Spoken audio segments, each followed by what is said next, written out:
A very good morning to all of you. Thank you for joining today's webinar. First of all, let me thank all our speakers here today on behalf of the Ceylon Chamber of Commerce.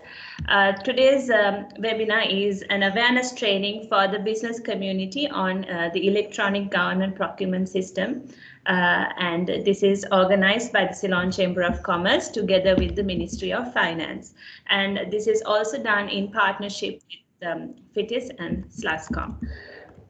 To begin today's session, we wish to inform you of a few house rules to maintain throughout the session. I'd like all the participants to keep their microphones on mute and their cameras switched off during the entire session so that there is no obstruction while the presenters are speaking. And I also would like to invite questions through the chat box so that the moderator can pick it up during the Q&A session, which is at the end of the session. And if you do have questions and if we had not answered still at the end of the session, you are most welcome to email your questions to our chamber email address, which is events@chamber.lk, so we can respond to you if we had missed out on responding within the day. And to begin the proceedings for this morning, now let me kindly invite our CEO of the Ceylon Chamber of Commerce, Mr. Manjula De Silva, to take over the session for his welcome address. Over to you, Mr. Manjula. Thank you, and good morning to all of you.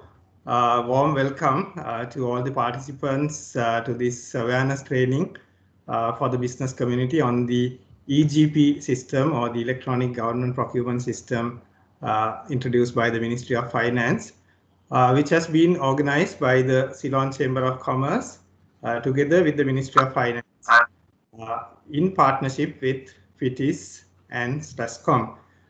So let me extend a very special welcome to Mr. Priyanga Algama, who has been a key architect of this process, Deputy Secretary to the Treasury, who will provide the opening remarks at this webinar today. And also to the other resource persons, Mr. U. Chandrakumaran, Project Director of the EGP Secretariat, Mr. Chamikara Ranatunga, Capacity Building Expert, and Mr. Hasita Vijayasundara from the USAID Partner Project. Using an e-procurement system for government procurement has been a long-standing request of the Ceylon Chamber of Commerce, and we have made submissions on many occasions in the past highlighting the need for this kind of a methodology. So obviously we are delighted to see this being introduced by the Ministry of Finance. So when we had a request from Mr. Algama to organize an awareness program on this theme, we had absolutely no hesitation in agreeing to it. So I'm very glad that our team from the Chamber Academy has been able to organize this event within a very short period of time with the support of the Ministry, of course, and our partners, FITIS and SLASCOM. Personally, I have also served in a few procurement committees in the public sector, so I know how time-consuming it can be, and also the practical issues that we face in following a manual process. So I'm personally also delighted to see this new system in place, which will hopefully cut down on the time taken for the procurement process while enhancing transparency. So this has the ability to achieve both objectives simultaneously. So we appreciate the opportunity given by the Ministry of Finance to arrange this training, and wish to thank once again the Ministry of Finance, FITIS and SLASCOM for their support. I wish the event all success. Thank you.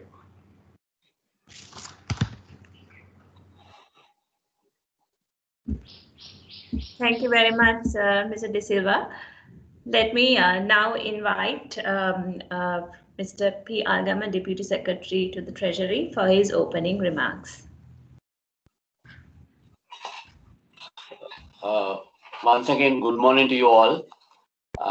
First of all, I should be thankful to Mr. Manjula De Silva of Ceylon Chamber of Commerce and his team for organizing this valuable event to introduce electronic government procurement system.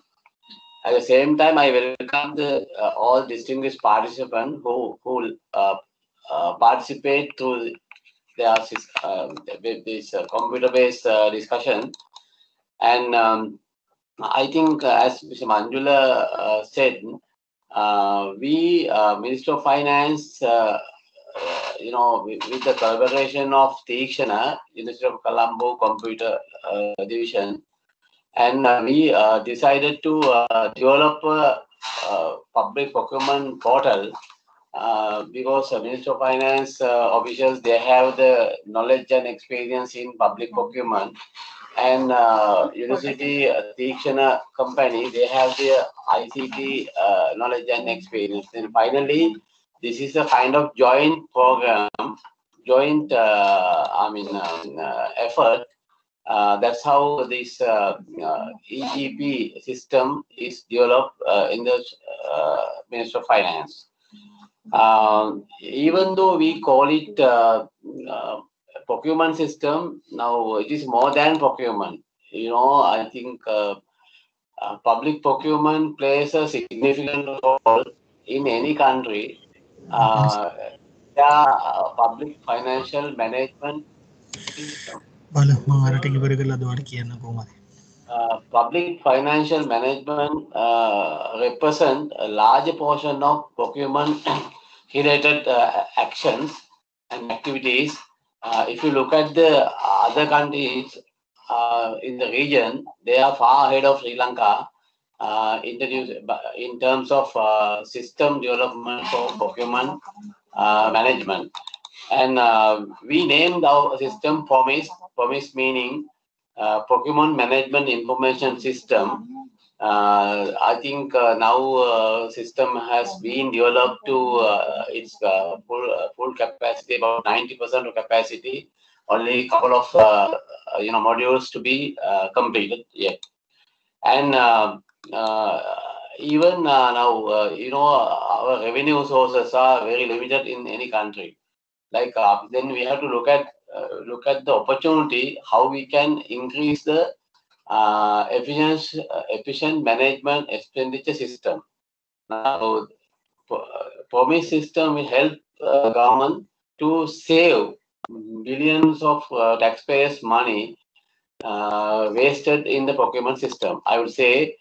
And if you look at the fundamental principle of the public procurement, is transparency, accountability, value for money, and speed, and equal level playing field to provide all the players to playing on an equal platform. Now, those are the fundamental principles. Based on the principles, we develop this PROMIS system, and I think this is one of the very important governance reform happened in the recent past. And if you look at the resource allocation, we allocate resources to many sectors in the country, in economy, like agriculture, health, transportation, telecommunication, defense, and now procurement. This portal, the PROMIS portal, can be used as a tool to effective allocate of public finance, limited public resources. And how do you do that?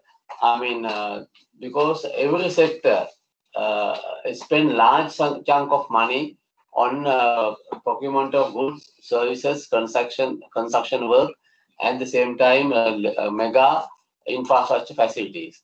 Therefore, I think if you allocate limited resources on very scientific basis, this is a system you can use and to manage the limited resources allocated to various sectors in the economy.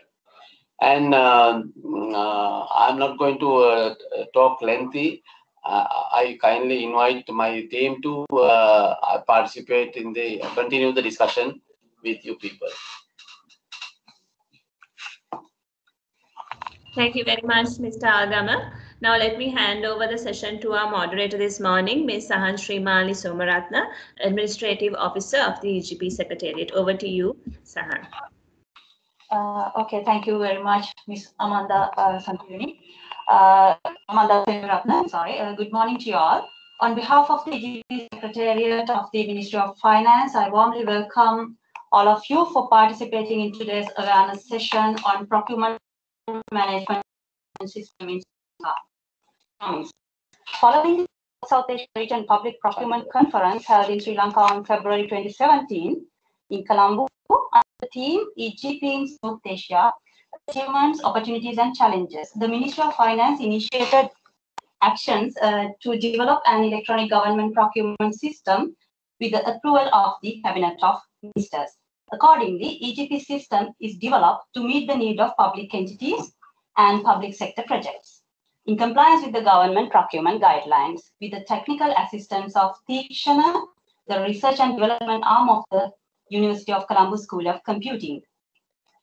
As you have already listened to the opening remarks from our Deputy Secretary of the Treasury, let's invite the captain who navigate the EGP ship through Sri Lanka, our project director, Mr. S.U. Chandrakumaran, to explain about the role of the EGP Secretariat and the introduction of this system.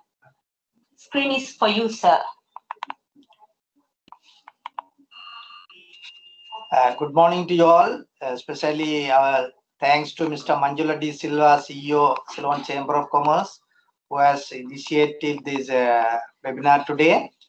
As our DST explained, I don't want to re-examine the purpose of the EGP and what's the importance, even that Mr. Manjula D. Silva correctly said they were waiting for this from the government side. So last 3 years it was developed. Now it is almost, as our DST explained, 90% of the area is well developed. So in this circumstance, the Ministry of Finance, for overall public procurement, we are the policymakers. After the 20th amendment, the whole responsibility with the Ministry of Finance. So now, under the Ministry of Finance, under the guidance of the DST, Mr. Algama, this EGP Secretariat is established. So in the EGP Secretariat, actually, we are working on here in the Ministry of Finance in the new building, second floor.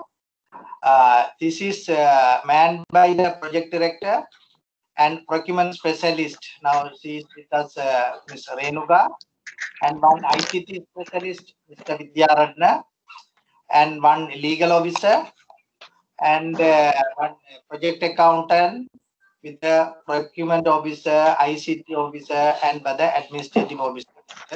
Very small unit, but with all the resource persons are with us. In addition to that, last June, AD is supporting us to in the technical support. Mr. Chamigara, one of the capacity building expert, was hired by the Ministry of Finance, make more awareness session for the procuring entities and the vendor community.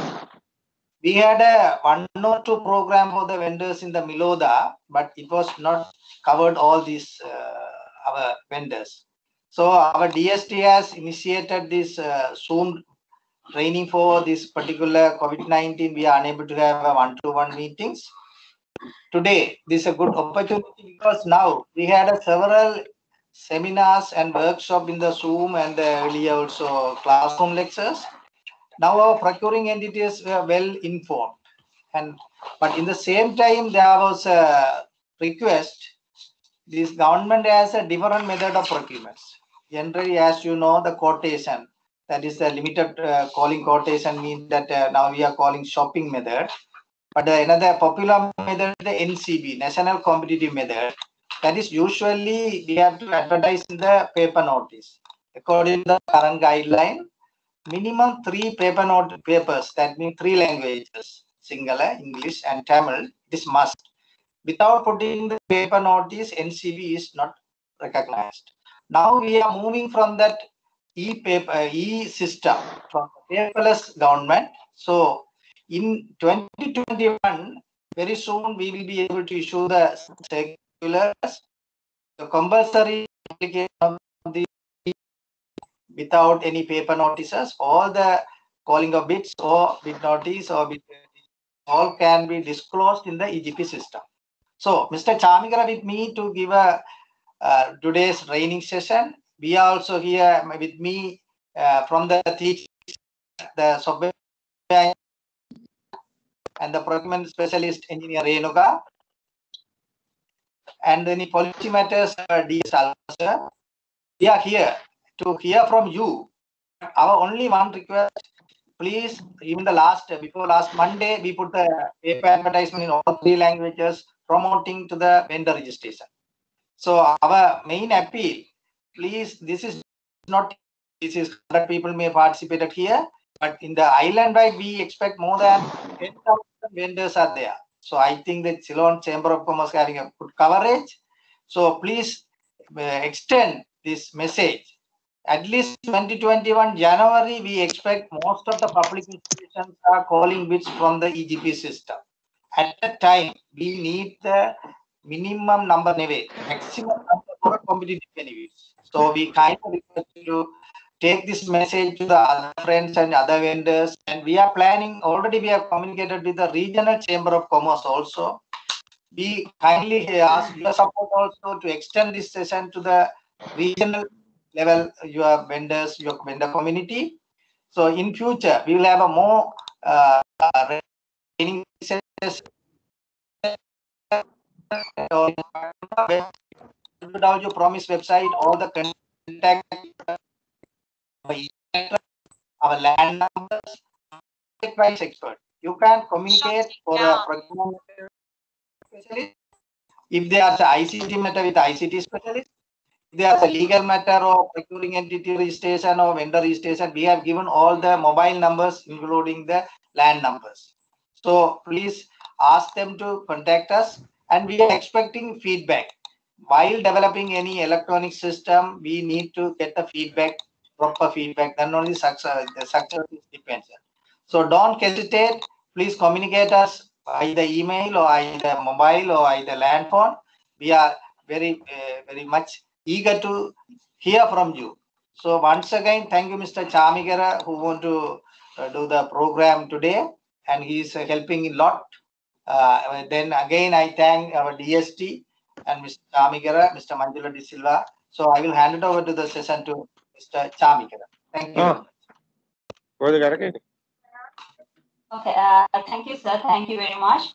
I hope now you have some idea as to what the purpose of this session and awareness session all about. I'm sure you all representing the supplier community of the Ceylon Chamber of Commerce will embrace this system with a lot of enthusiasm as we are moving to the fully fledged electronic government system. So without taking much time, we'll move to the next session. To work with any system, we need to register first.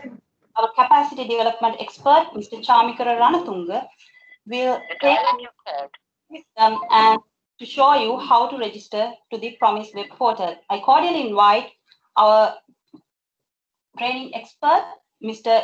Chamikara Ranatunga, to take you to the registration procedure. Good morning, everyone. Now today's session, I would like Ceylon Chamber of Commerce for arranging this session because EGP Secretariat since 2017 has sorry. Now, can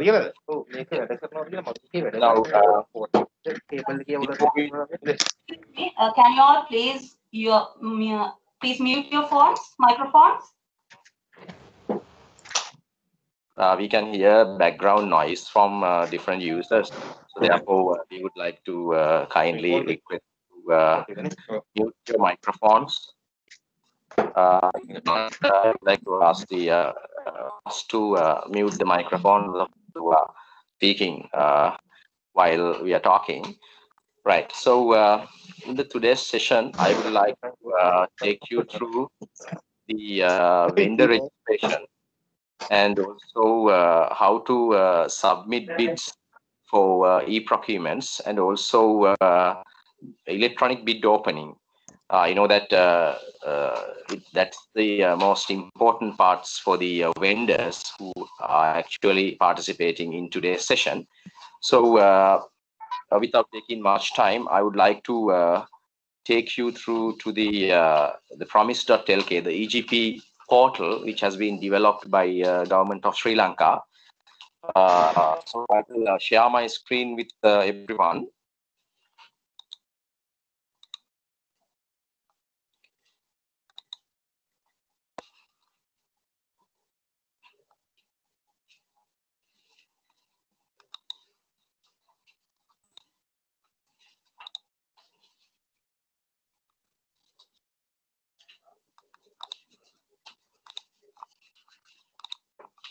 Yeah, I hope now everyone can see my screen.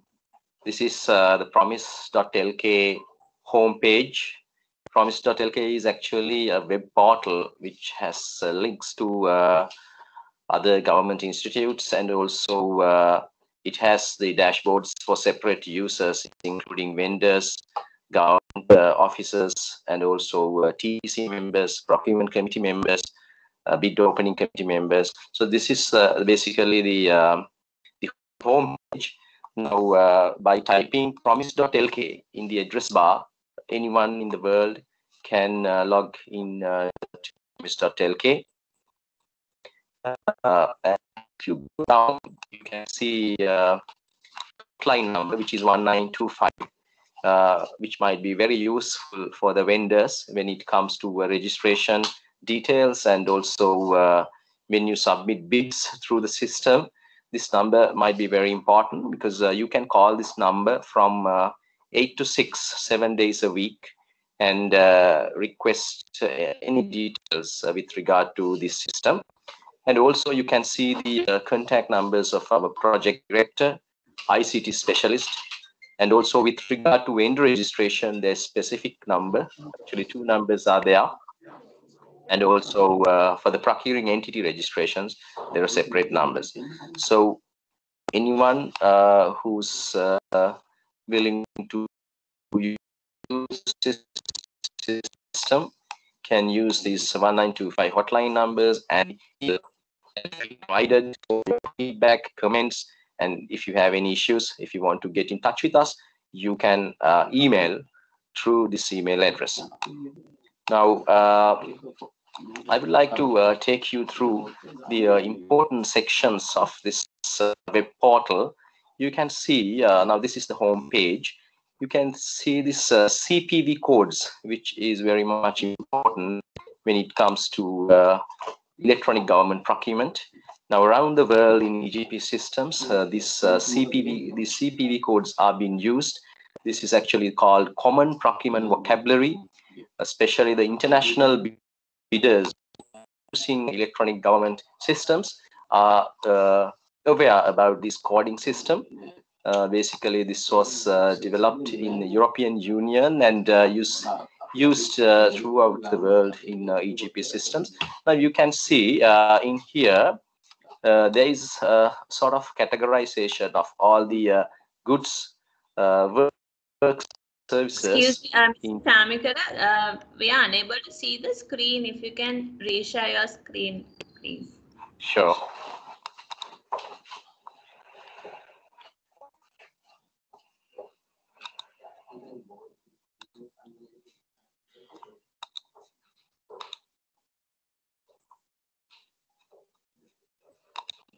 Yeah, see my screen now? Yes, we can see. Thank you. Okay, this is about the CPV codes which I have just mentioned. Now you can see there is a categorization for all the goods, works and services. Now, for example, if one wants to find out related to computers, codes related to computer, they can type computer in here and search, and then you get a list of items with regard to computers. Now you see the computer manuals, there is a coding, this is the code 224711002, and with regard to mainframe computers, this is the number, supercomputer, If it is a laptop, a portable computer, 302.131.006. So if you are a vendor who is selling computers, when you register to the system, you have to mention this particular number in the place where you have to mention that you have to copy this particular code, and you have to insert in there. I will inform in detail when it comes to the vendor registration and handling the users. Now, so this is about the CPV codes. And next, I would like to take your attention on the publications which have been mentioned in the website. You can see the procurement-related guidelines are here, the procurement manual, and also the bidder's guide to success in public procurement. So these might be very much important for the vendors when it comes to bidding. And also the procurement announcements are here. I'm going back to the home page. You see the procurement announcements link in here. There are procurement plans, advanced procurement notices, and procurement awards. If you click procurement notices, you can see active e-procurements. Now, around the world, anyone can actually log into this system and can see the procurement notices published by the government of Sri Lanka. So when you can view these procurement notices after clicking this button, you can see here the procurement notice. I would like to kindly request to mute your microphones again, please. Now also the procurement awards are here. So this is a sort of a one place where you can see all the procurement announcements and procurement awards, the advanced procurement notices, the procurement plans. Right. Now, the other important thing is the user guide, especially for vendors. When they are using this system, this user guide might be very much important. So whatever we are going to discuss in today's discussion, actually you could find them in the user guide. You can see this is the user guide for the vendor. How you start, and this is the accessing the home page and the steps applicable for vendors, the vendor registration process. Everything is in here. Okay, that is about the user guides. So there are actually three types of user guides: user guide for the vendor, user guide for TEC and PC members, user guide for the liaison officers. So for vendors, this is the particular guide which you should be using, the user guide for the vendor. The e-market actually is under development.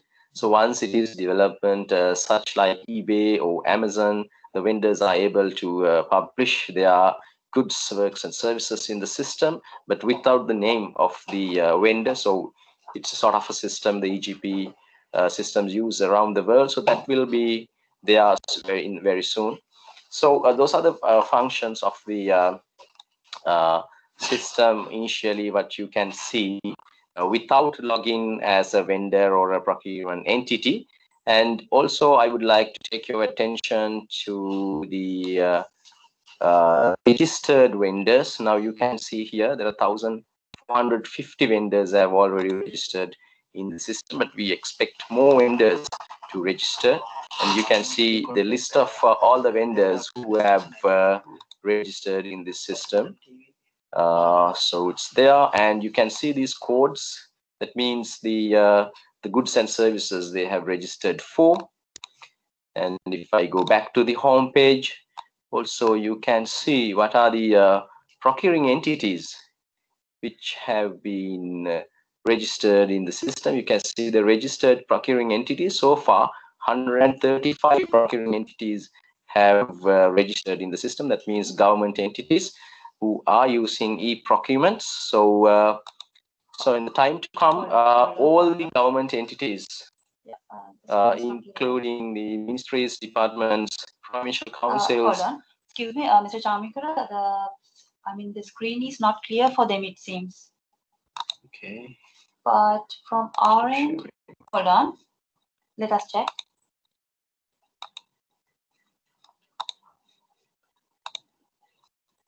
What about now? No, not yet. Can you see the screen now?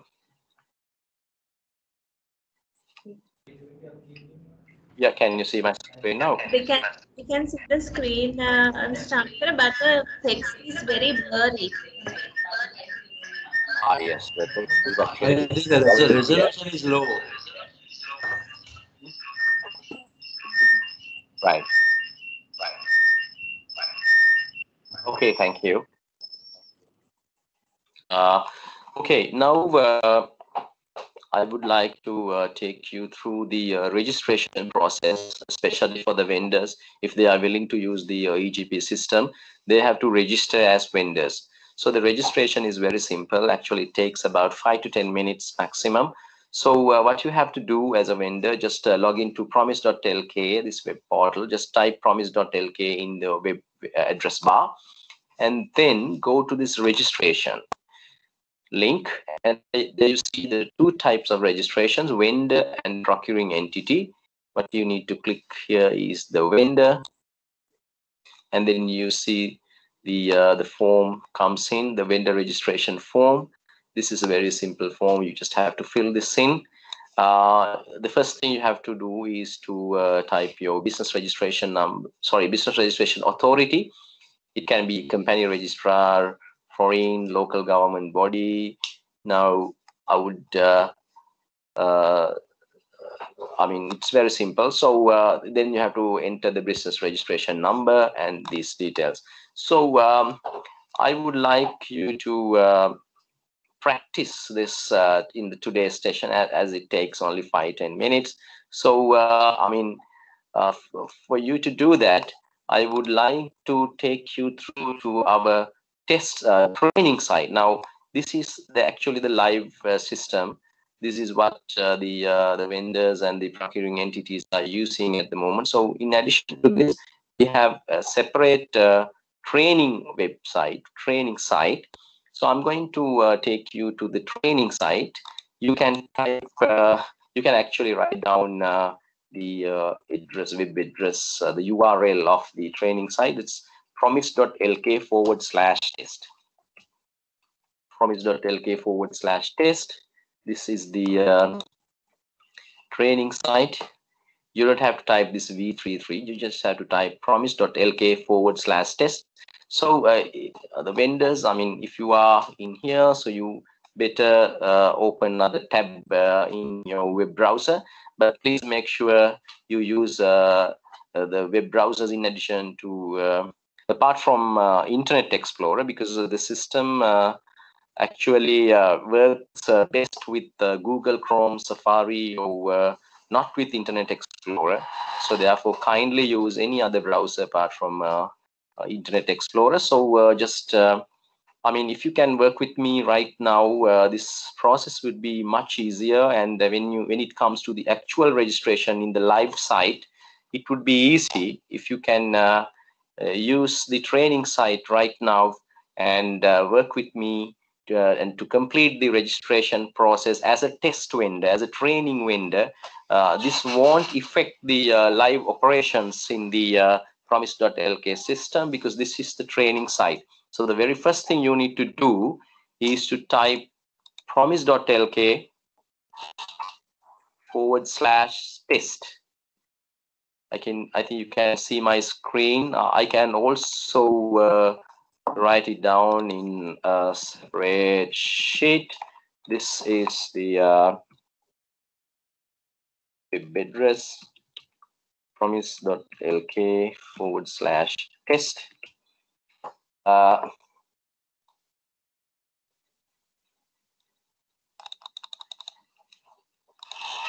During this session, if you have any questions, you can raise, and at the end of each section of this training, we would be able to clarify your questions. You can actually raise questions in English, but if you need the clarifications in Sinhala or Tamil, please mention that. So we'll explain that in Sinhala or Tamil. අපි මේ session එක කොටස් 3කට කඩලා තියෙනවා. මේ කොටස් තුන තමයි vendor registration එක, ඒ වගේම electronic system එක හරහා bid publish කිරීම, ඒ වගේම bid opening කිරීම. මේ session තුනේම අවසානයේදී එක session එකක් අවසානයේදී අපිට ඕගලන්ට පුළුවන් ප්‍රශ්න යොමු කරන්න. ඒ ප්‍රශ්න සිංහල, ඉංග්‍රීසි දෙමළ ඕනම භාෂාවකින් අපිට පිළිතුරු සපයන්න පුළුවන්. මුලින්ම කරන්න ඕනි මේ promise.lk/test කියලා web address type කරන්න. Internet Explorer හැර වෙනත් web browser එක Google Chrome or Safari වගේ එකක. Okay, and then you will get a sort of a login screen, and you have to enter a username and a password. I will share the username and password also with you, which is the username is test_site. Password is TS123#. So when you log into the training site at first time, you are required to enter this. This is test_site. You are required to enter this username test_site, and the password is TS123#. So hope you all have now logged into the training site. This is the web address, this is the username, and this is the password. If you have any issue, you can raise your questions in the chat box.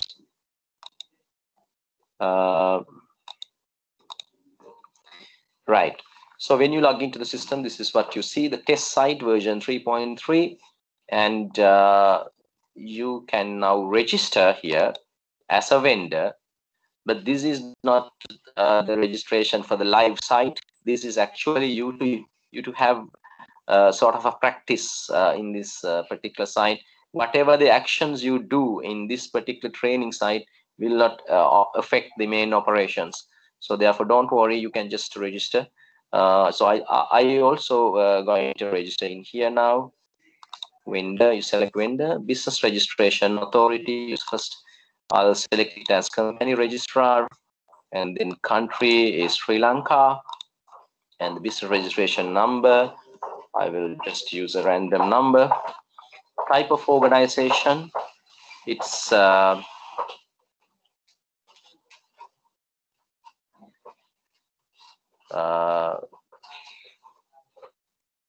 public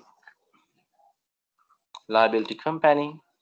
Business name, ABC Business Organization, and the registered address is number 75, Sabarun Jayatilaka City. I just mentioned as Aglavata. So you can also work with me. Province is Western Province. State is not mandatory, but the NIC number is mandatory. You have to use your NIC number. The one aspect of this particular system is now when you register with the system, you have to enter your mobile phone number, and it's a sort of a security reason you have to enter this mobile phone number, because when you, as a vendor, when you conduct a major activity such like submitting a bid, you get a one-time password to your mobile phone number. That is why you are required to enter your mobile phone number in here. So please make sure you enter your correct mobile phone number. So even if you enter your correct mobile phone number in the training site, and when you try to register in the actual live site, you can enter the same mobile phone number. That's no problem. So you can enter your mobile phone number. You should. Now I'm going to actually go through with the bid submission session as well. So when we do that, you will get this OTP to your mobile phone number. So please mention your correct mobile phone number in here. So in this particular format only you can enter it. So and then the email address, you can mention your correct email address also, because you get your password to this particular email address. So And the website, if you have, you can mention the nature of business. You can mention the nature of your business. I would say it's construction. And then in here, the interested geographical business areas, the areas where you are interested in doing business, you can select the districts. If it is for the entire nation, you can select all the districts in here. So we can submit that. And this is about the value of procurement for email notification, now especially for the shopping or RFQ procedures.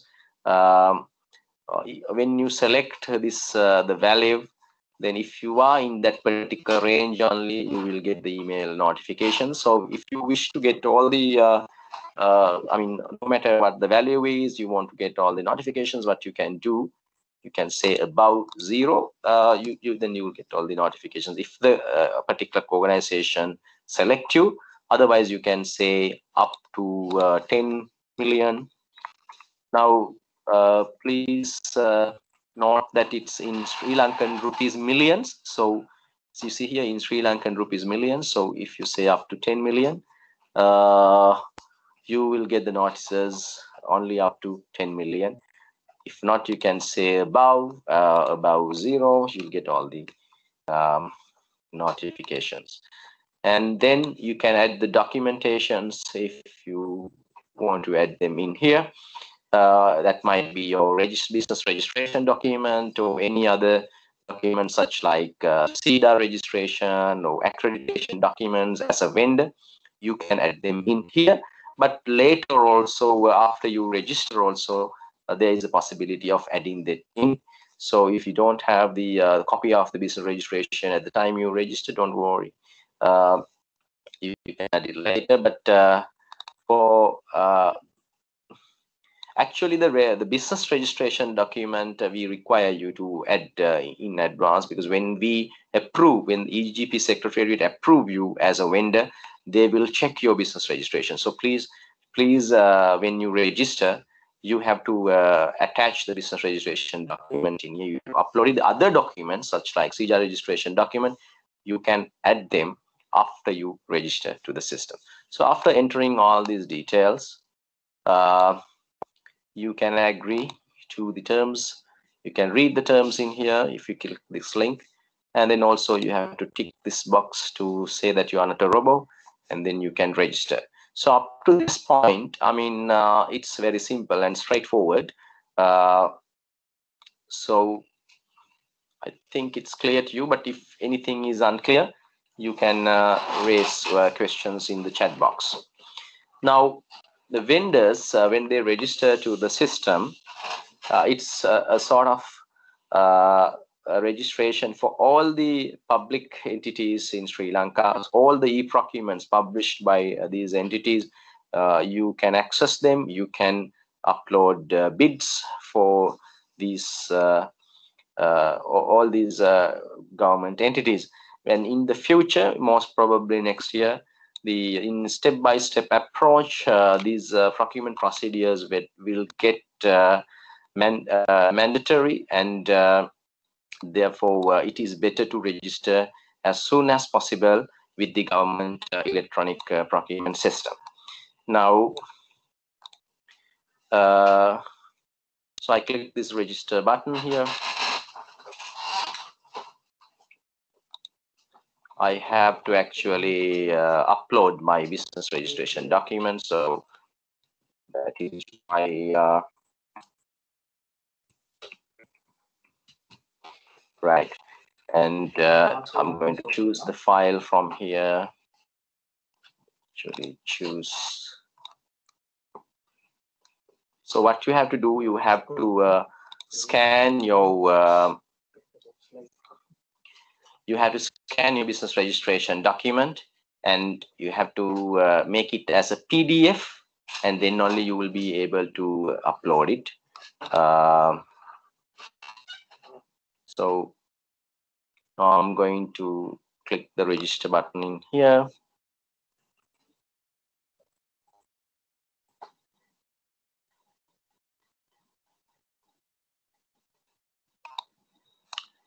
as I have taken much time after clicking the robo, so that's why this particular error message popped up. So in that case, I have to quickly enter the details back again.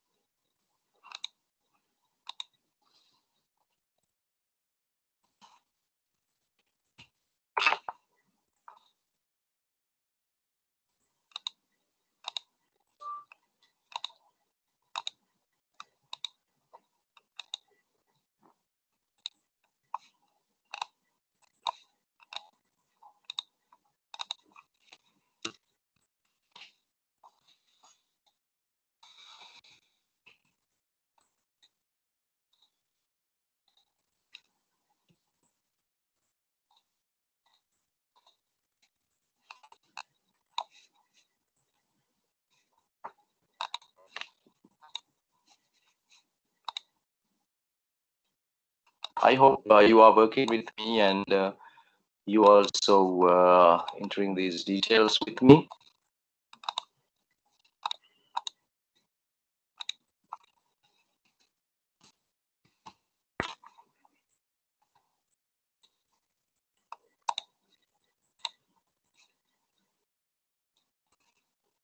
I'm going to click the register button and see it works this time.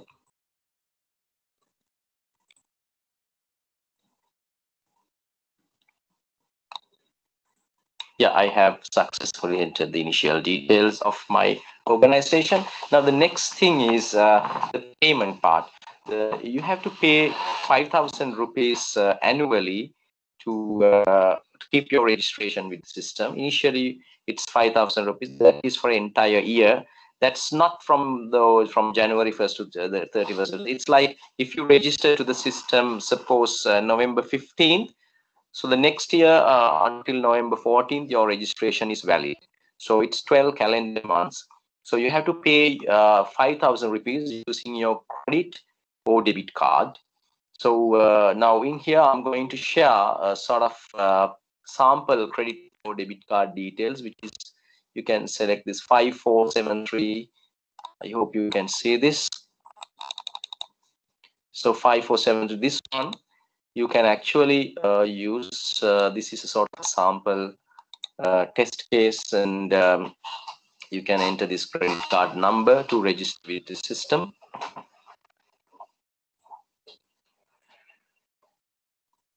Yeah. So I'll select the credit card, 5,000 rupees. So just click continue. Yeah. Then you accept and proceed.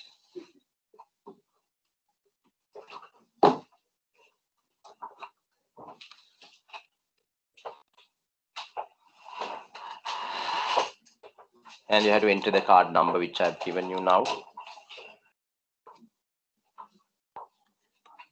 So there are certain companies which they don't use credit or debit cards for this sort of functions. So what you can do, actually, one officer can use their credit or debit card to pay for the system, and they can reimburse it later, because this question will get most of the time from the vendors. But anyway, the system does not have a sort of a facility that you can pay by cash or by check. You have to pay this 5,000 rupees only by your credit or debit card. So I have entered the card number in here, and the expire date is 12/25.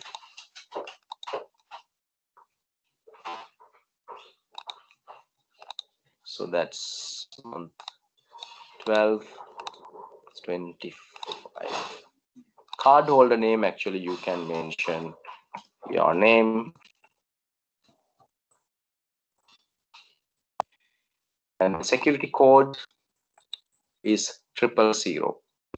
So please take down this card number when if you are not registering now, even if you register at a later stage, just for the training site only, but for the actual live site, you have to enter your actual credit card details in here. But just to register in the training site, you can use this sample card numbers. So just take them down. I hope you can see my screen.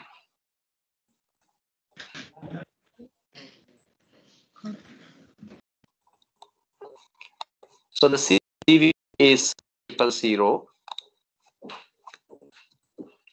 So now I have entered the details and I'm going to pay.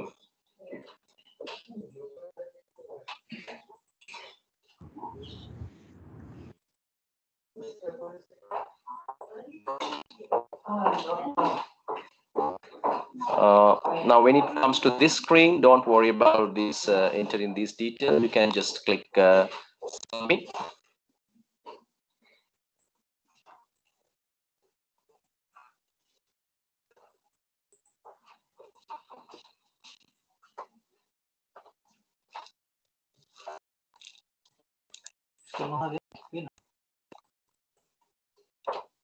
And then you have to accept, and it says now my payment is successful. So up to this level, if you can complete by now, we will accept you as a vendor from our admin site, and then you will get a username and a password to your email address. Now, if you have come up to this point, we will check whether you have registered, and if everything is fine, EGP Secretariat will accept you as a vendor. Now, for the training side, you don't have to enter your actual business registration document. Just any PDF will do, and enter the credit or debit card details which I have provided. And when you come to this screen, everything is fine. Now we would be able to accept you now, and then you will get your password to your email which you have provided to the system. So you can check your password in 5-10 minutes time. We are going to accept you now. I would hand over back to Gillen to the next session, and then I will come back with after approving you as vendors, and then we will conduct the bid submitting session. So over to you, Gillen.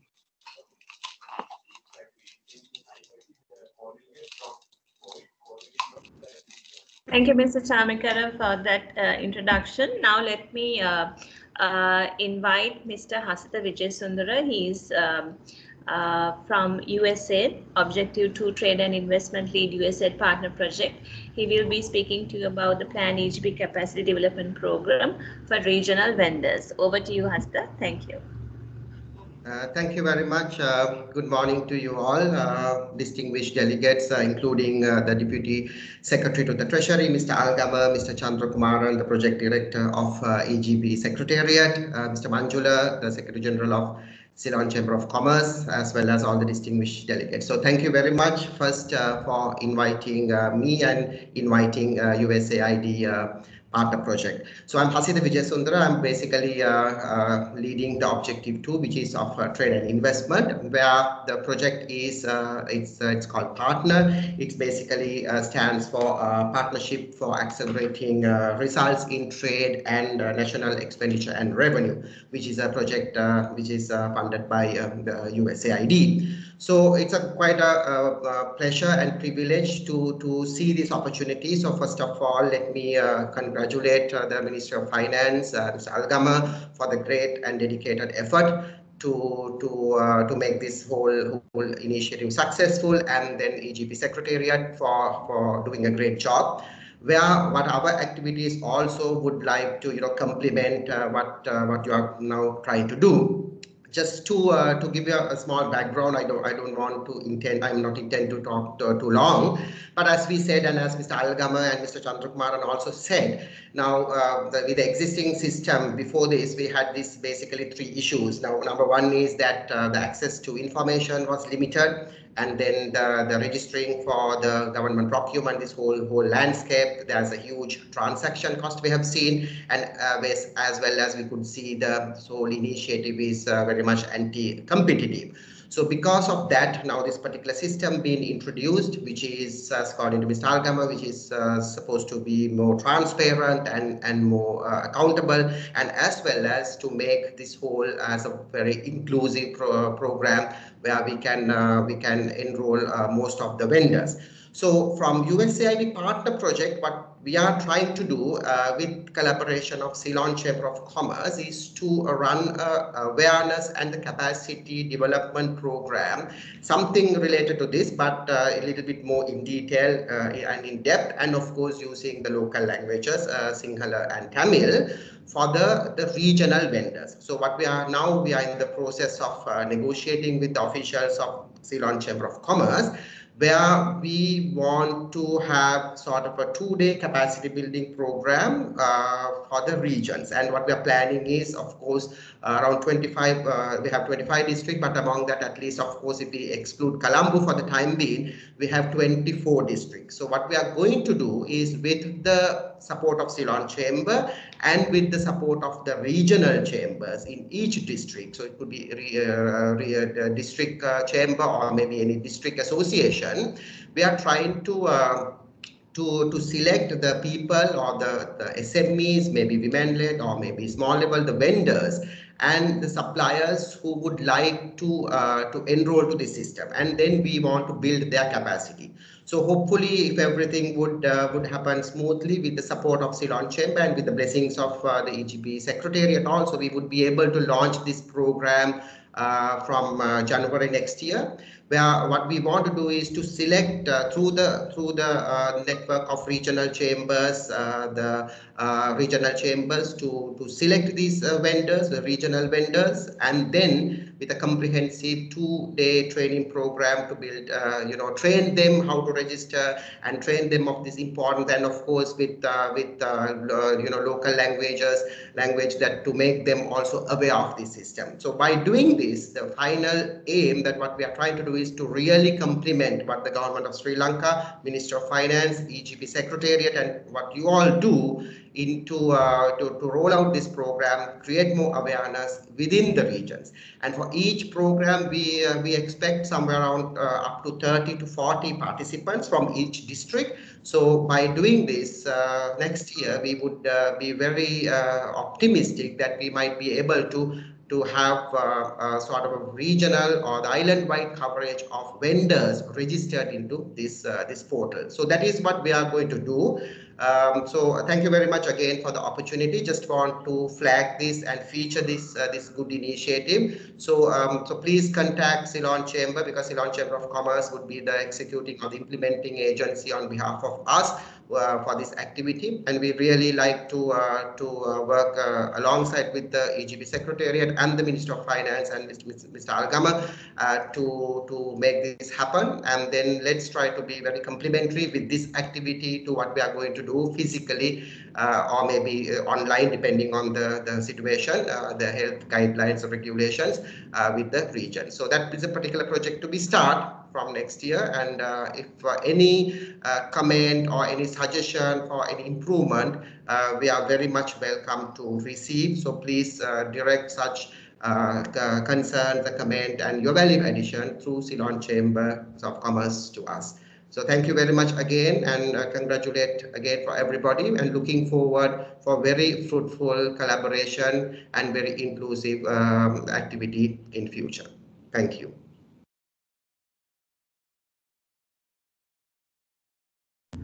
Thank you very much, Mr. Vijay Sundara. Let me now hand over the session back to Mr. Chamikara to complete the submitting part of the electronic bids. Thank you. Thank you very much, and that was a very good presentation. And also thank you for USAID partner project forward for the vendors. And so would you like to mention anything about it? Right. Okay, and thank you very much. And yeah, now we have checked the system, and there were several vendors who have now registered in the training side, and we have accepted you as vendors. So kindly check your email address, and then you will see the password. Your username will be your email. So you can use your username, which is your email, and your password, and you can log into the system as a vendor. And let's see how you're going to do that. I will share my screen now.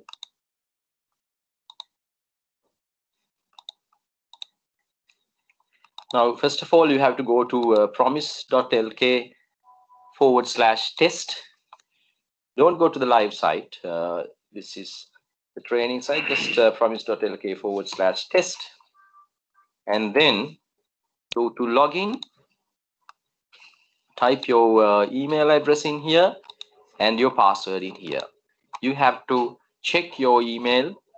By now, you should have got your password to access the promise.lk training sites as a vendor.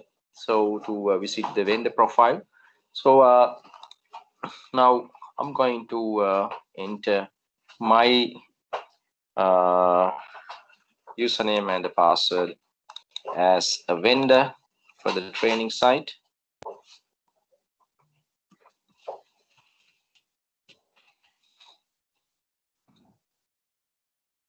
Right. So when you first log into the site as a vendor, you should see your organization name on the top right of your screen and the vendor profile in here. So what you need to do at first is to change your password, because the system generated password is a sort of a complicated one. So you can go to settings and change your password. So you have to type the existing password in here, the current password, and you can add the new password and re-enter the new password to change your password. I'm going back to the home page and I'll explain you back again how you do it. If you are at the home page, you go to my profile. You see the my profile link in here. Go to my profile, go to view, and then you see these tabs in here, and there's a tab called settings, and there's a link change password, and you can change your password. And also at my profile, there are certain other things you can do. You see the services and goods, the CPV, the second tab in here. You can add new CPV to your profile. Remember I mentioned you about these CPV codes. So whatever the business you are in, whatever the good you sell, you should be able to find the exact number from this list, exact code which matches the service, good or work you do. And then you have to either copy it or write it in a piece of paper, and then you have to mention that you have to go to my profile, view,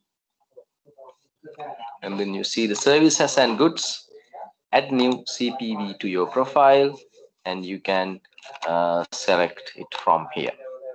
So this is very simple. You can just select the codes. You see, you can select the codes. Now, actually, as I am doing training in my the vendor training profile, I have added all the CP codes, so there's no option for me to add a new code in here. But when you log into the system, your one might be empty. You will not be having any of these codes, but you should be able to add new codes. So it's very simple. What you have to do, services and goods, add new CPV to your profile, and you'll be able to add them.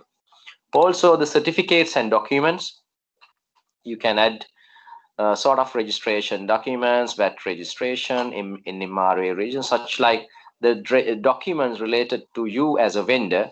You can add them in here, because when it comes to bidding, you will be able to find those certificates if you have only added the certificates under this list. So it is very much important you to add the related certificates or documents in here. But you can do so, you do this anytime. I mean, when you read the bid notice, you feel that okay, I have to provide my NMRA certificate, and by that stage, if you have not added, you can simply go to my profile, go to certificates and documents, and you can add that document. Please make sure when you add documents to the system, you add them as PDF documents. E-catalog, as I mentioned, it's under development. The payments you have made, you can see them in here. So that's about the vendor profile. Now in my profile, you see there's also another link called edit. Here you can change the details which you have provided in the initial form. You can change your phone number, email, your address, and also the value of procurements. So whatever you have mentioned in the initial form, you can actually change them. That how you do that is my profile edit. So it's very simple. So that is about the basically the vendor management. Now let's see how you view the procurement notices as a vendor. You can actually click this link, active e-procurements, or then you can see what are the active procurements. Or if not, you can go to procurement announcements, procurement notices. I'll go back. I'm going back to the home page.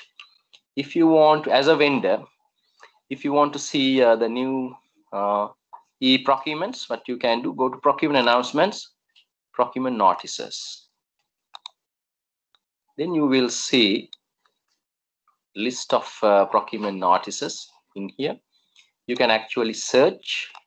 Now today, as an exercise, I thought of bid as a vendor for a notice. I will actually search that from here.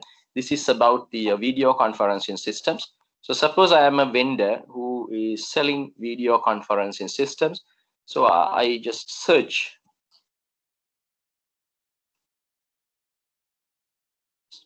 video.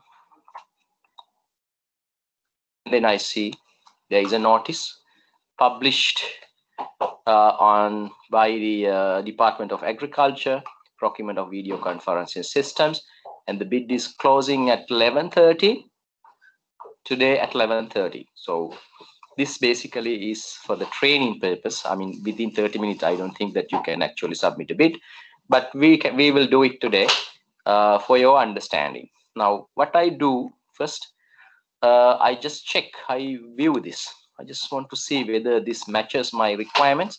So this is an e-procurement. The initial detail, the primary details are in here. Procurement title and the funding, foreign funding, geographic location, multiple locations. I have to submit goods, and then the bidding process starts this time, the bidding closing. And the services and goods, the CPV code is in here, video conferencing equipment. The bidding documents, I can download them and check whether the content in these documents matches my requirement. Final quotation. And then these are the commercial responsiveness. So vendor should be in operation for the last 3 years, provide business registration certificates. So details are in here. And the specification. So I can check the specification. So the specs are here. And those are mandatory specifications. So whatever the goods I have, if they matches with this particular requirement, so then I would be able to submit this bid. So if I'm interested, what I will do, I just click this allow to bid button. If I'm interested in bidding for this particular procurement, then I'm allowed to bid. Now I have to click this bid button back again, bid. Then I get an OTP code for my mobile.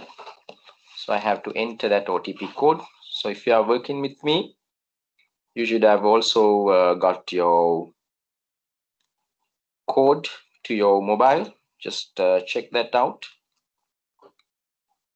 That's my one is 578395.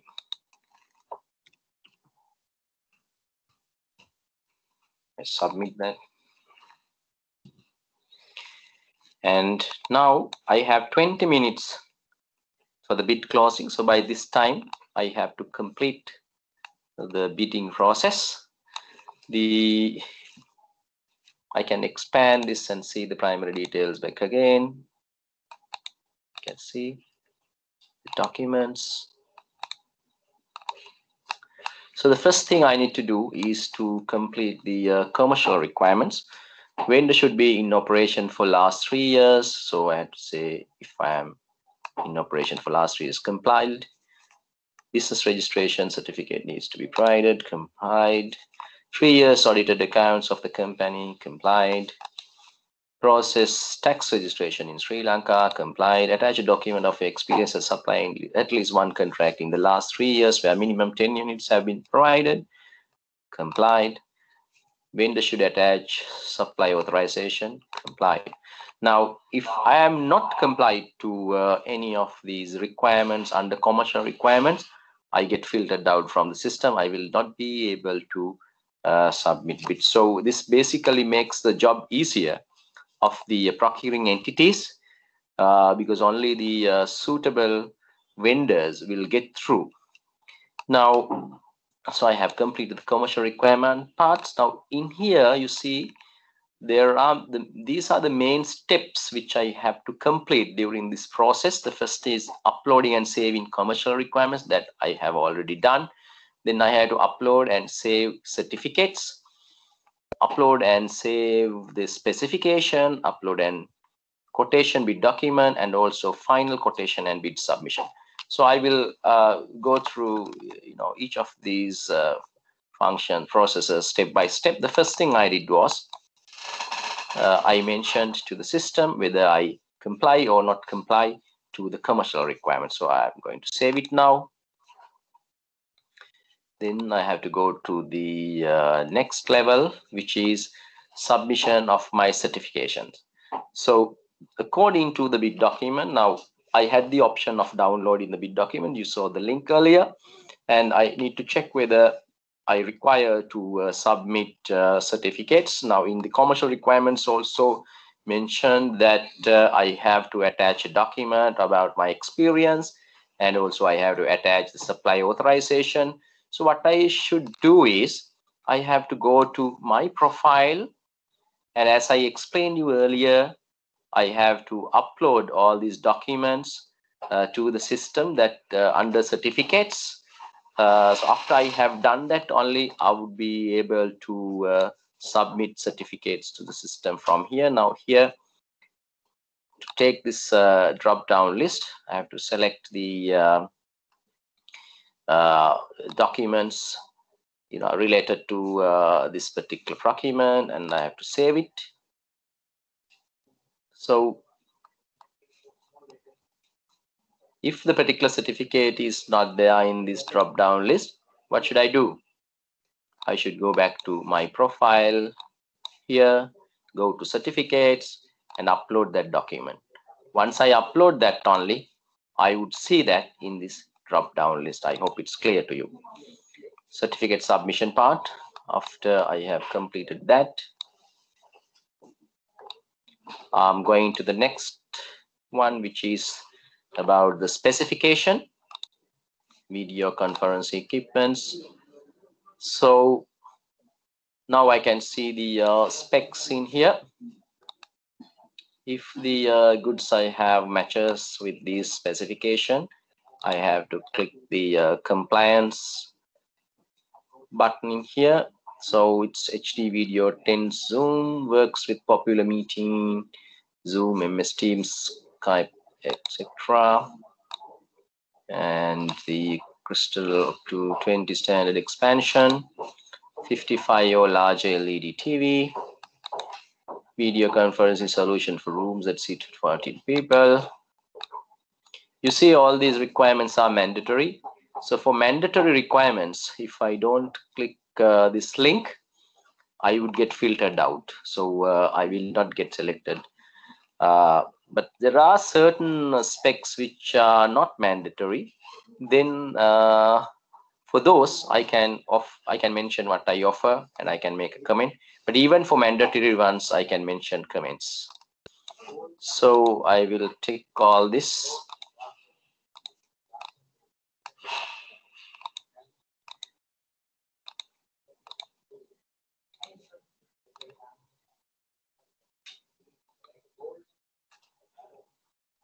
and if I have additional comments, I can mention that here. And now I have to mention my unit price. So I mention it as 450,000. That's my price per unit. And altogether it comes 10,350,000 because this particular procurement is for 23 units. So the system calculates the total and mention that in here. Mr. Anand, would you be able to submit the one more, please? Right. Now I have completed the specification part.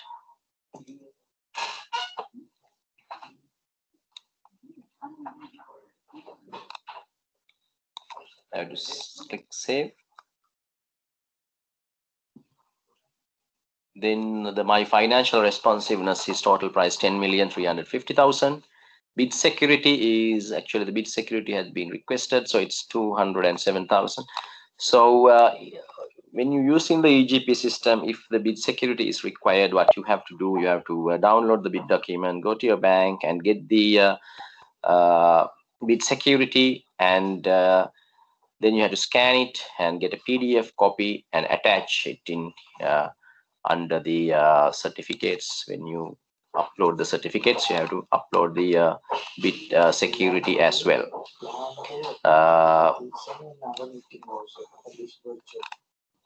So I have completed the specification part. Now I have to upload my documents, the bid documents. Now here I have to select the documents which I'm going to upload. The first thing is the quotation or the bid document. I have to complete whatever the areas require to in the bid document, maybe the form of quotation, and I have to assign it. I have to put my seal in and then get a scanned copy, a PDF, and then I have to choose that PDF from here.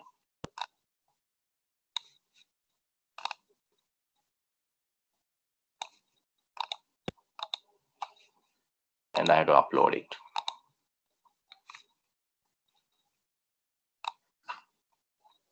When I upload documents to the system, it generates a hash key. The hash key is a sort of a security function in the system.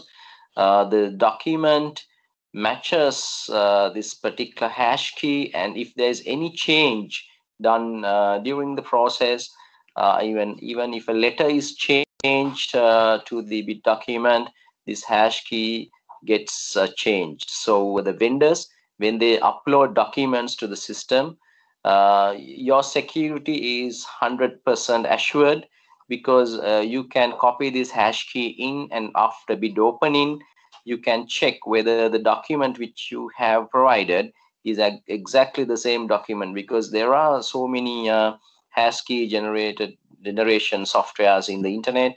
You can check whether your hash key matches the same document. So that is why the system provides this hash key to ensure the 100% security. And also, when you upload documents to the system, it gets encrypted, and they only get decrypted at the time of the bid opening. So now I have uploaded the bid documents to the system. The next thing I'm going to upload is the final quotation. This is actually mandatory in the EGP system. You have to upload the final quotation to the system. So I just final quotation also uploaded.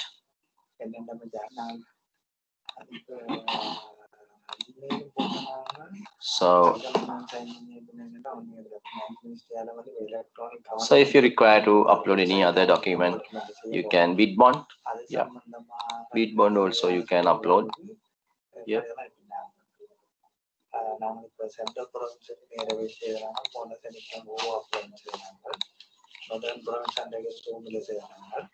These uploads can be, these documents can be up to 9 MB. If the document size is more than 9 MB, system won't accept it. So what you have to do, you have to separate the documents into small parts, below 9 MB. And now when it comes to bid document, suppose it's 50 MB, you can upload it as 5 different parts. So you can select the bid document again and then choose file the document 2, and then again you can select the bid document, choose file with document 2. So likewise, you can upload multiple documents in here. So when you complete the bit uploading part, basically you are done. So you have to accept the acknowledgement in here, and then you can submit your bid. When you submit also, you get an OTP code.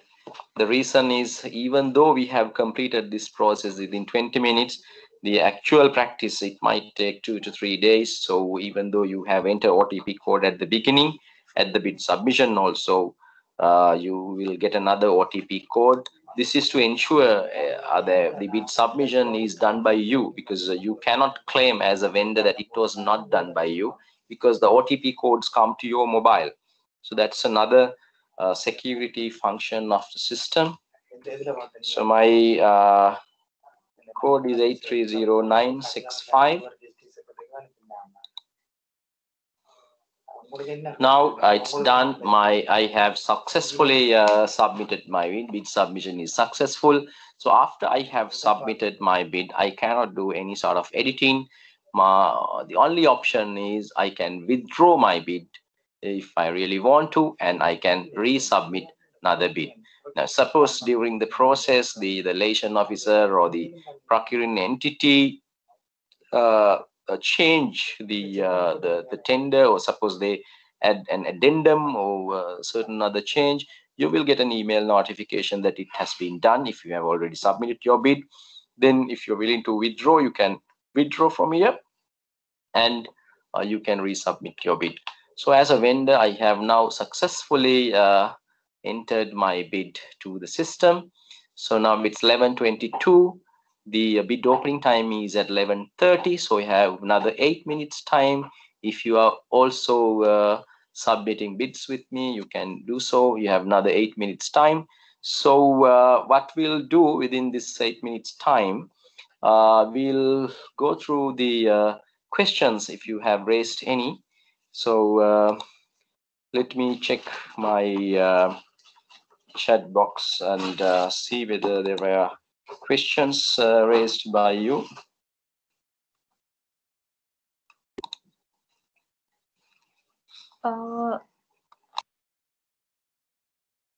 Saman Hulangamua has raised a question. If the procurement entity is not yet registered for procurement, can we upload documents in advance?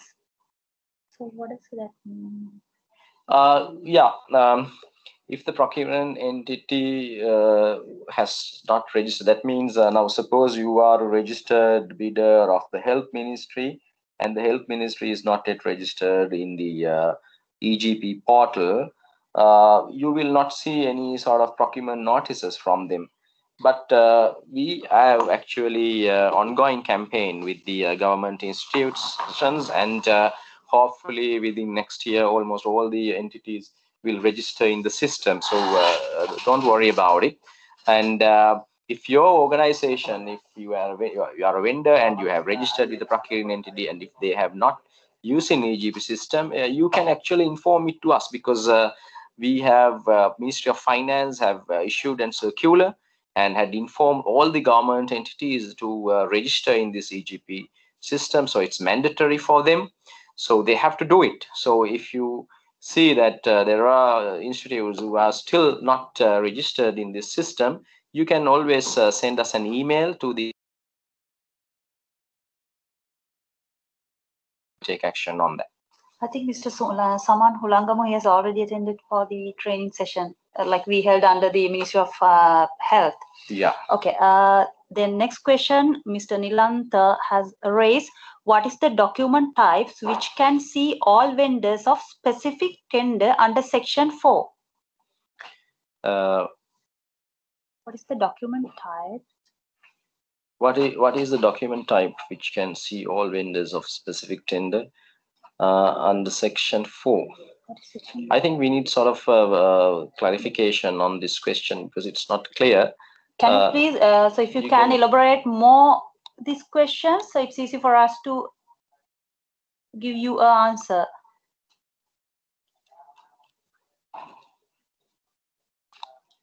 Shall we check with the project director? Yeah. Mr. Hana. There's another question. Please share the credit card number given for registration. Okay, I'm going to share it again. You can write it down. The credit card number is 5473. I'll share my screen.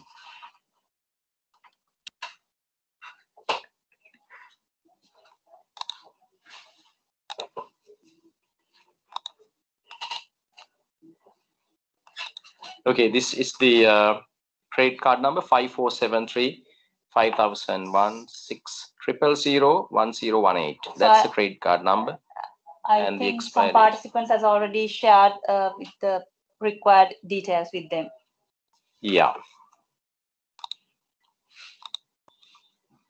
So next.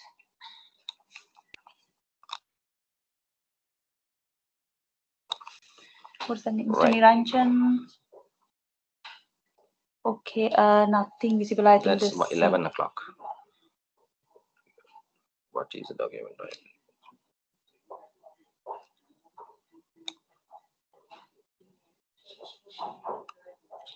Okay, after bidding, at the bid open, now there's a question. Some of the documents which can see all vendors after bidding, yet what are those? So yeah, the final quotation which you submit to the system, the final quotation will be visible for all the vendors after bid opening. Will the bid format of the SPC change according to the EGP system? If yes, when? Yes, the bid format will change actually, because when it comes to EGP, the bidding document is not the exact document which they use for the manual document. So there are slight differences, such like in the manual bid document, you might see the sealed quotations are required. Now in here, online quotations are required. So likewise, there might be changes, but mainly the documents like form of quotation, the delivery schedule, the final quotation, those things will not change. Only thing is that they will be in electronic form, and you have to complete them, and then you have to scan PDF and attach to the system. So what are the credentials required for the test system? Yeah, credentials we have already provided you. I will show them back again. To access the test system, promise.lk/test. That's the URL, the web address. The username is test_site. Password is ts123#. Hope you can see my screen. Okay, we'll go to the next question.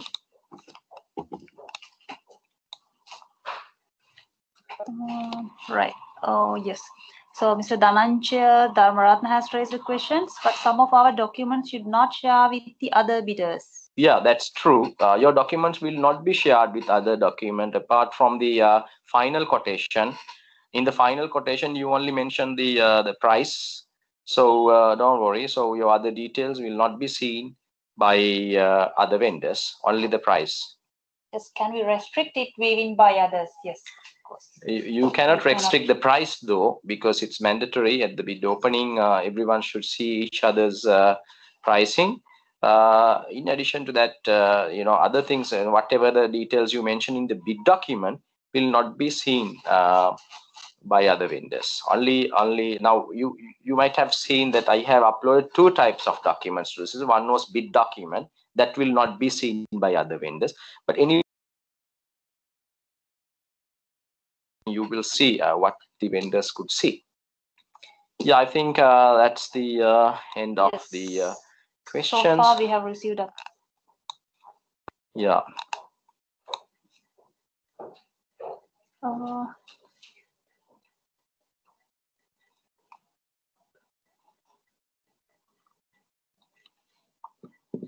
Once the submission is done, can we know the competitor's bidding price? Yes, you can. You will see the prices of other bidders. So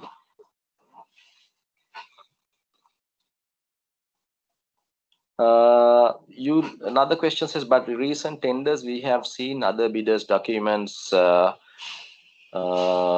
mean, if a bidder by mistake submit their bid document in the final quotation, then yeah, the other bidders might see, but that is the responsibility of that particular bidder not to upload their bid document under final quotation. So if they upload it under final quotation, yes, you may be able to see it, but that is their responsibility, the bidder's responsibility.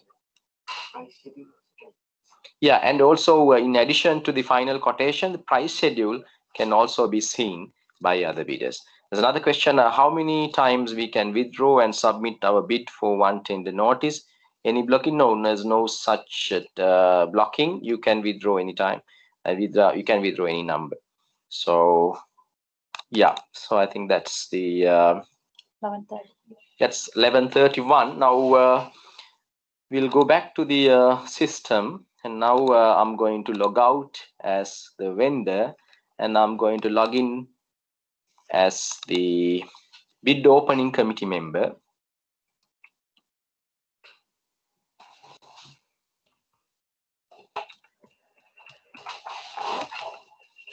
Now it's the time to open the bid. So the bid opening committee member is now logging to the system.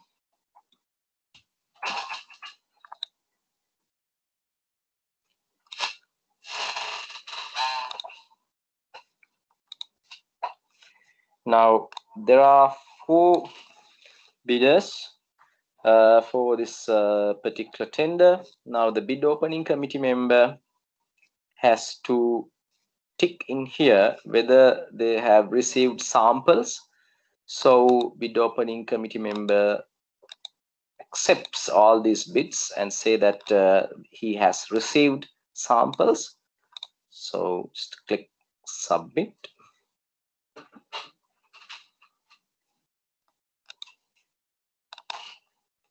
And then he approves to open the bid, and it's successful. Now I log out as the bid opening committee member, and I'm going to log in as the liaison officer.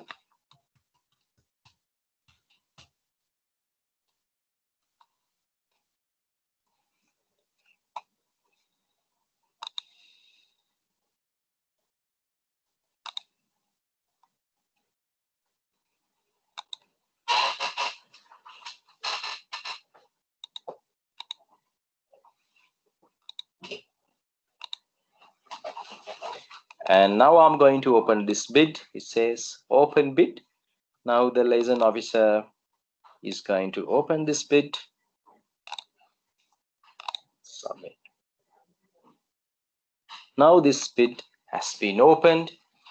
Now the liaison officer can submit it to TEC, and the procuring entity is able to do the evaluations also online, and the awarding can also be facilitated online. So that is actually the part of the government side, the government procuring entity side. Now the liaison officer can view the prices and who had made the bids. Now you see here there are 4 bidders, and they all are responsive for the commercial requirements, and also it says who have submitted bids for this particular procurement. And also the liaison officer can view the pricing of these particular vendors. You can see these are the pricing. Now you see the first one has said 330,000. The total is 7.5 million. And the next vendor, the Metropolitan Institute, is 440,000, and comes his total price. Also the ABS Private Limited, 800,000, and then the Feminta.House is 123. So likewise, the liaison officer can view the prices of all the bidders. And let's go to, now I'm going to log out as the liaison officer. I'm going to log in back as a vendor and see what a vendor can see after the bid opening.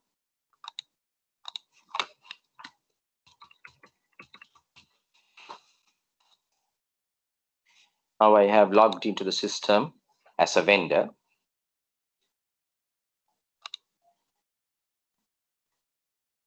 I have to go to Procurements and go to My Procurements. Then I can have to go to Expired.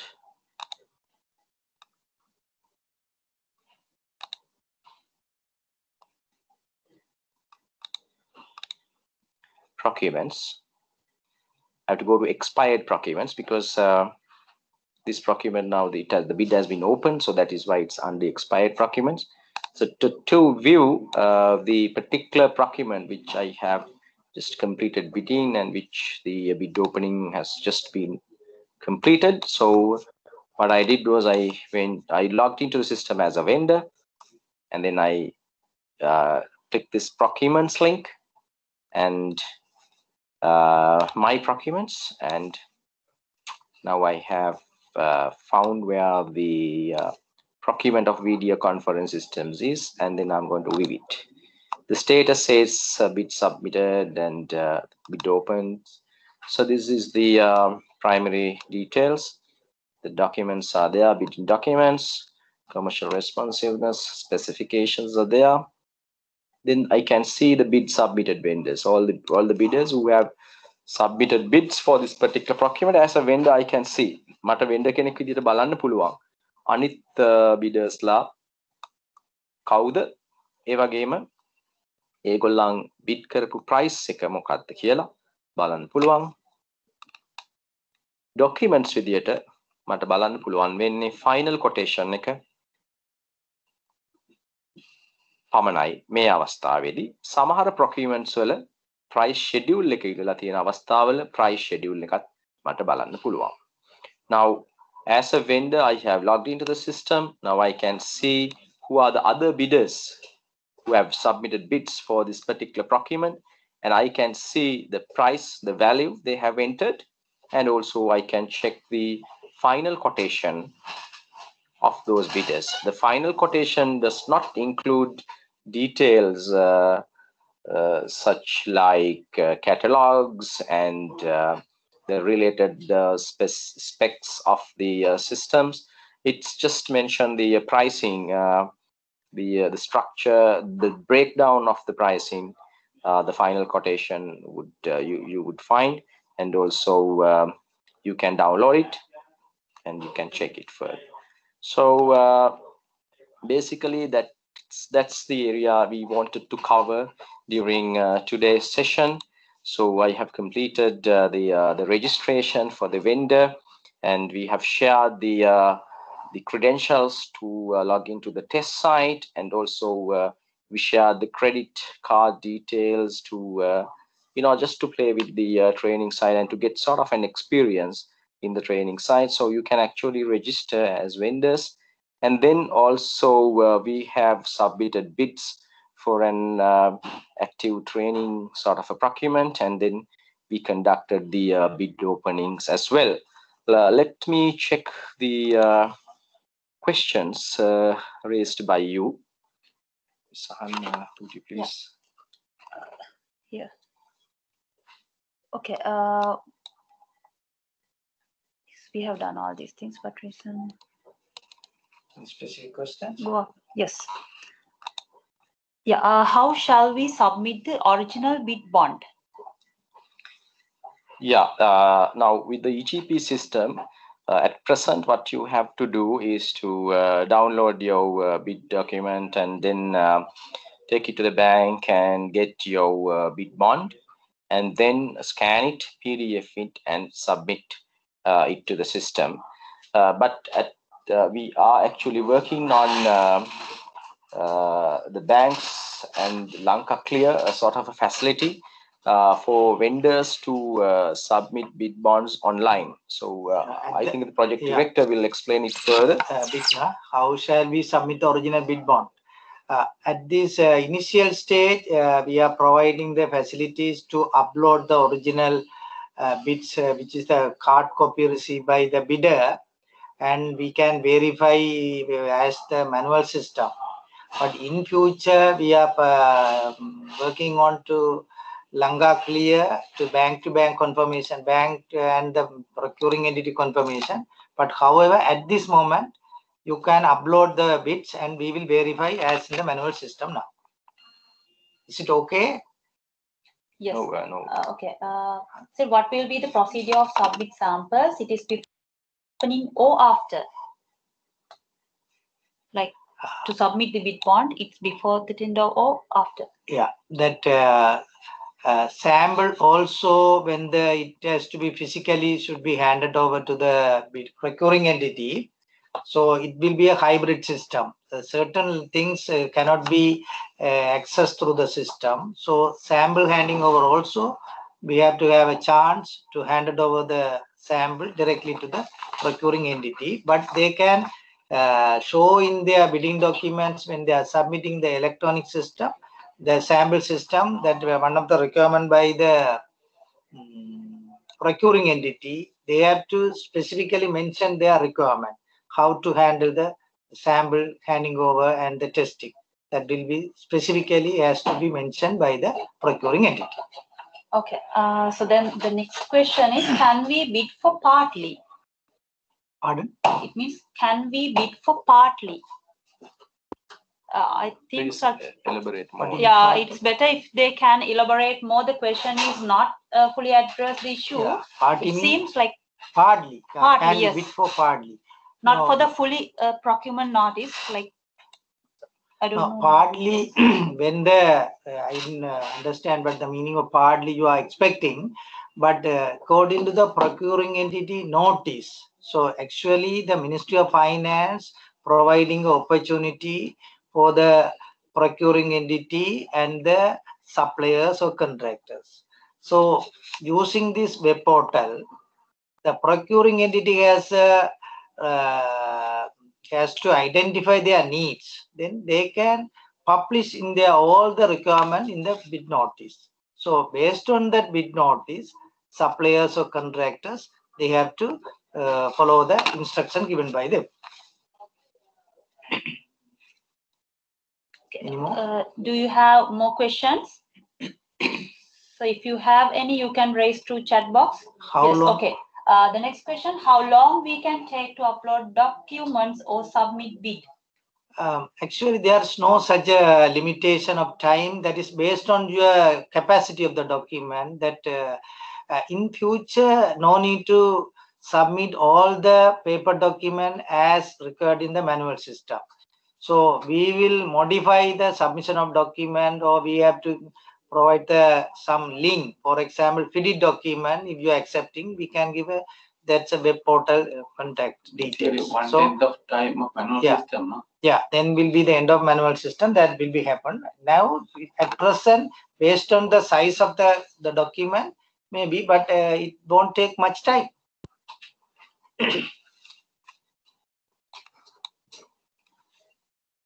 So still you have time if you have any questions. If there's no any questions, so we can wind up the session right now. With the Chamber of Commerce. Yes, with the Chamber of Commerce, they will address. Yeah, Gillen, over to you. Ms. Amanda? Hello? Yes, thank you very much. I think that's all we have in terms of questions. But again, I would like to request all participants to raise any questions if we had not answered, or if you still have any more questions, to send it across to the chamber so we can coordinate the questions for you. This session was also recorded, so we will share the recording if in case you need to follow the process again. So we can reshare the video as well. I think we have one more question, San. Yes. Can we submit 2 or more options for one tender? No. It means yes, no. No. Like they're asking whether they can submit more tenders. Really, no. these certain things you can't say there's some preconditions. But as usual in our tender guideline, the public procurement guidelines, and further, the procuring entity has autonomous to require the document which are generally acceptable principles. As you know, the general condition of contract, special condition of contract. So under the special condition of contract, all the procuring entity has a freedom to determine their requirement. So as you ask the provision to add the bit in draft, save, exit facility, that's another question. No? So you have to consider before you submit your bids, you have to carefully read the requirement by the procuring entity. But you are, as Mr. Shamikar explained, the commercial requirements. So you have to have a clear idea what is the requirement, then what are the mandatory requirements, which are non-mandatory requirements. So as you all practice in the manual, these are also similar principles, but only the methodology is changed, but the principle as it is. So the procuring entity has a freedom to include the special condition of contract, what they expected from the bidder. Okay, I think you got the answer for that. And the next question, if there are any provision to add the bid in draft, save and exit facility. It means yes. Yeah, anytime you can, you can complete, you don't have to complete the entire bit at one go. Anytime, whatever you have saved, then suppose the commercial requirements. So once you have completed that, you can log out and you can log in back at a later time and complete the remaining. Okay. They can withdraw also. Yeah, you can also withdraw the bids if you wish.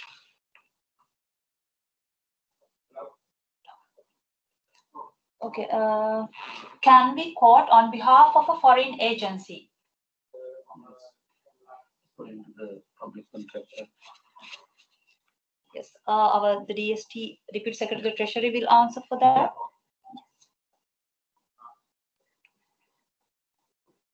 Yeah. Yes. Hello. Yes. If you are registered as a local agent for foreign company, yes, you can submit a bid. No issue. Okay. The next question: if the selections is over, how do we know the selected bidder? How long it takes to publish? If the selections is over, how do we know the selected bidder?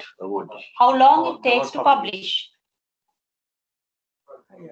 Question is not clear. It means after awarding successful winner of the immediately after contract will be published in the same web portal. Yeah, there is the link for the who will be the procurement successful bidder. Yeah, you can go as to the... it is in our manual requirement also, it is the requirement after awarding, before awarding, we have to publish the successful bidder. Then only the appeal procedure start. If there is another bidder has some appeal, he like to appeal, then that is a place to start the appeal. Yeah.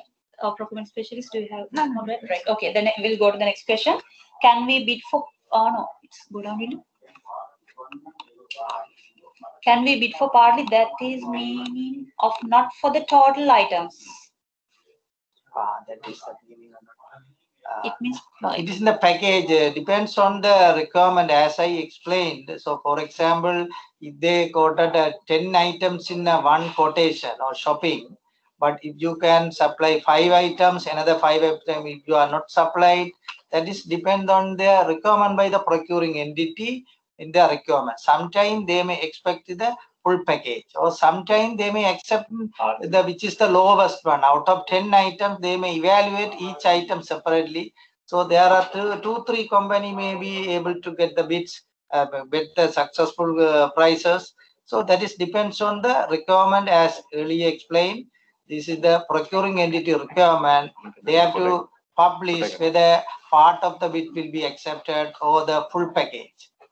So, for example, if you want to call the printer, computer, UPS, and all these electronic equipment, so sometimes they may think the printer can be procured by another institution, but one institution can supply computer. So sometimes they may say, no, all should be together. That is the freedom they have to decide based on their technical and their requirement. Yeah, there's another question. can we quote on behalf of a We should also be allowed. Under the currency. Can we quote on behalf of a foreign agent, but by their name?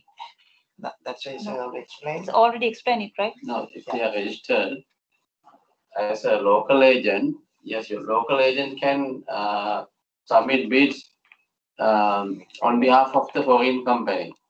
Yeah. But you have to register according to the Public Contract Act 1987. And one more we can add there. As you know, the national competitive bidding procedure is differ from the ICB, International Competitive Bidding. So when we are ready to implement the ICB, that is different scenario. But for under the NCB, if they like to bid, as our DST explained, they have to have a local registration. The foreign company, they have to have a local registration. Then they can submit. Even the manual, still it is permitted. Similarly, the NCB, so the local agent is necessary. And there's another suggestion, rather, it's not a question. We should be also allowed to bid in US dollars and other currency. Yeah, that also same answer. It is depends on the NCB and ICB.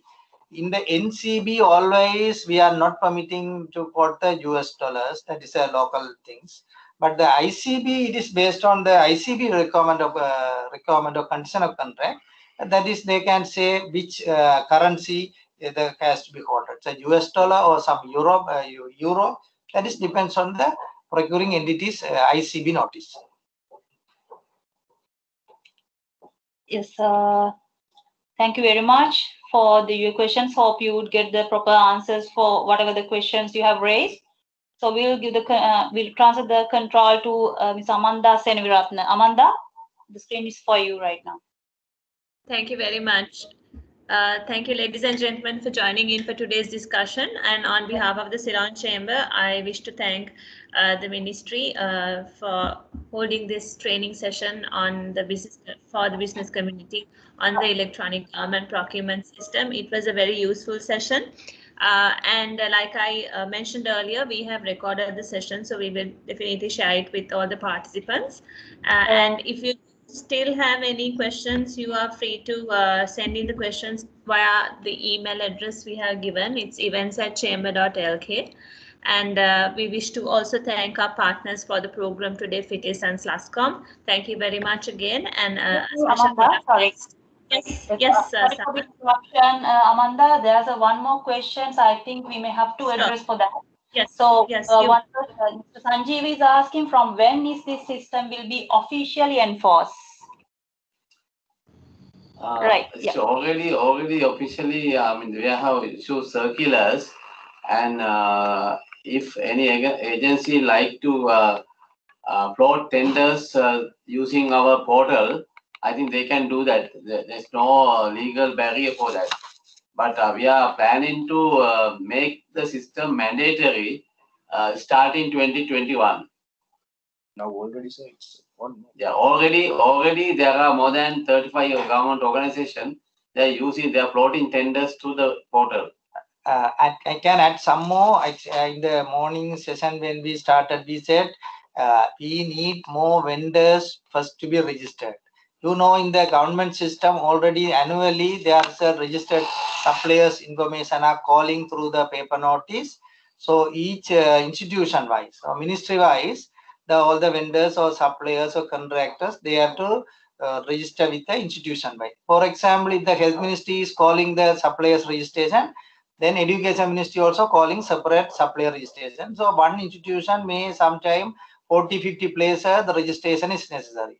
But when now you come to the EGP, that our web portal promise.lk, so if you registered for for example, first year, so in any institution who like to use our EGP system, all the public institution, even public enterprises like a corporation, board, or what, no need to register institutional wise in future after implementation of this EGP, that web portal promise.lk. That is one of the remarkable change for vendors. So no need to you go through the every Sunday newspaper to collect the information and send the separate application, paying separate amount for separate purpose. As he explained that our CPV code, common vocabulary is there. So you can choose whatever things and your registration will valid only very small 5,000, but your benefit is immense. Okay, Amanda, to you. Okay, thank you very much again to all of you and to all the speakers today. Thank you very much. And on behalf of the Chamber, once again, thank you to all participants for joining this afternoon. Thank you very much. Thank you. On behalf of the Ministry of Finance, we are very much thankful for the organizing very excellent program with the good participation. So from the Ministry of Finance, we are thankful to the support given by the Mr. Chamigara and the leadership given by our DST, Mr. Algama. Thank you all. Thank you. We'll meet another session in another day. Thank you. Thank you very much. Thank you. Good afternoon.